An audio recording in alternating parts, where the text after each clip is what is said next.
आदरणीय नरेंद्र मोदी जी और सूबे के मुख्यमंत्री आदरणीय नीतीश जी के द्वारा लोगों को रोज़गार मुहैया कराने के उद्देश्य से 10-10 हज़ार रुपया भी दिए गए हैं पहला फेज़ में। दूसरा फेज़ में 2-2 लाख रुपया जो महिलाएं लोग घर में बैठी रहती है, छोटा उद्योग या किसी तरह का वो व्यवसाय कर सके, उसके लिए हमारे देश के प्रधानमंत्री जी उत्साहित हैं और लोगों के उत्साह कर रहे हैं। और आने वाला चुनाव से कोई मतलब इसका नहीं है, चूँकि बिहार में एनडीए की सरकार जो है, डबल इंजन की सरकार, उसको रोकने वाला अभी कोई इस धरती पर पैदा नहीं लिया है।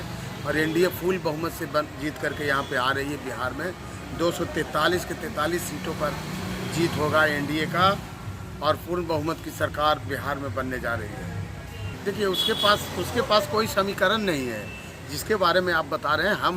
हम हमारा पार्टी का हिस्सा है, एनडीए में हम लोग जदयू हो, हम हैं, हम लोग सारे मिल के बीजेपी मिल के जो हमारा गठबंधन यहाँ बना है उसकी फुल मेजोरिटी यहाँ पे आ रही है। देखिए, प्रशांत किशोर जी के बारे में बोल रहे हैं, जन स्वराज के बारे में बोल रहे हैं, उनके पास कोई जनाधार नहीं है, उसका अपना बेस वोट नहीं है यहाँ पे बिहार में। तो बिहार के तो आप जानते ही हैं कि बिहार में जातीय समीकरण यहाँ पे चलता है। तो उस अधिकार से मैं बताना चाहूँगा कि 70-80% एनडीए की तरफ वोट है और 30% वोट अन्य के पास है। तो बेशक में फुल मेजोरिटी बिहार में बनने जा रही है।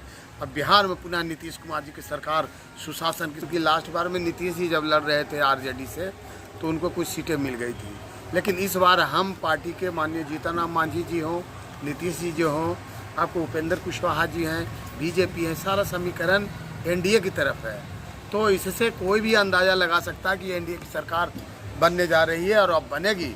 और जहाँ तक कांग्रेस की बात कर रहे हैं कि कांग्रेस लड़ने के लिए स्वतंत्र है, वो महागठबंधन से लड़ेंगे कि अकेले लड़ेंगे, ये तो उनका अंदरूनी मामला है। लेकिन हमारा पार्टी फुल बहुमत से सरकार बनने जा रही है। यहाँ पर कोई नेता नहीं है और कोई ऐसा जनाधार नहीं है कि आपको एनडीए को टक्कर दे सकता है। कहाँ से संभव है? संभव वोट का, देखिए वोट जाते यहाँ हमारे देश के यशस्वी प्रधानमंत्री आदरणीय मोदी जी को देखते हुए 40-50% वोट उनको मिल रहा है नीतीश जी के अलावा। तो हमारे देश के जो प्रधानमंत्री हैं, अति पिछड़ा का जो बेटा आज विश्व में जो झंडा गाड़ रहे हैं, रेड कारपेट लगता है। आज तक कोई प्रधानमंत्री के लगा था क्या रेड कारपेट अमेरिका के व्हाइट हाउस में? आज हमारा अति पिछड़ा का बेटा का झंडा वहाँ गड़ता और रेड कारपेट लग रहा है। तो बिहार में अभी जो वोट मिलने की बात है, माननीय देश के प्रधानमंत्री के प्रति महिला और युवाओं में बड़ा ही पकड़ है। जिस तरह से प्रभु राम के मानते हैं, उसी तरह से नरेंद्र मोदी जी को लोग यहाँ मानते हैं। बिहार में साक्षात समझिए कि उनको भगवान के रूप में कई महिलाएं के हमने टीवी और चैनल के माध्यम से देखा, भोकार पार के रो रही थी कि प्रभु राम का दर्शन कब होगा। जिस तरह से बोधगया में सम्मेलन हो रहा था, तो यहाँ भी हमने देखा कि लोग उमड़ गए, करोड़ों के भीड़ आया, सारे लोग को प्यार और करोड़ों का यहाँ सौगात दिए। बोधगया में आपको दिए सौगात। आपको देखिए इंटरनेशनल के मैंने और इंटरनेशनल के तर्ज पे आपको रेलवे स्टेशन बन रहा है।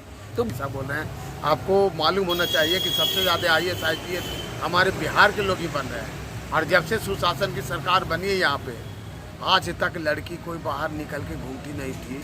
6 बजे के बाद आप रोड पर नहीं देखते थे। अभी की लड़की स्कूटी लेकर के रात भर घूमती है। ये मैं दावे के साथ कह सकता हूँ कि एक भी कंप्लेन अगर आता है कि किसी लड़के के साथ छेड़छाड़ हुआ है, मैं वादा करता हूँ कि 24 घंटा के अंदर उसको धाराशायी कर दिया जाएगा।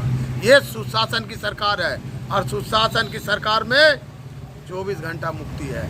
आज जाके देखिए पटना में, जाके देखिए वहाँ सारी बहू बेटी घूम रही है, एकदम रात भर घूमती है।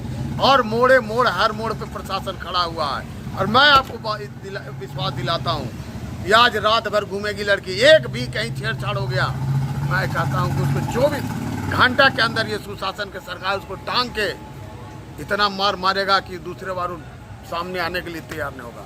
इसलिए सुशासन की सरकार है, एनडीए की डबल इंजन की सरकार है और सुशासन की सरकार में कोई गुंडागर्दी नहीं चलेगा। एनडीए की सरकार बन रही है।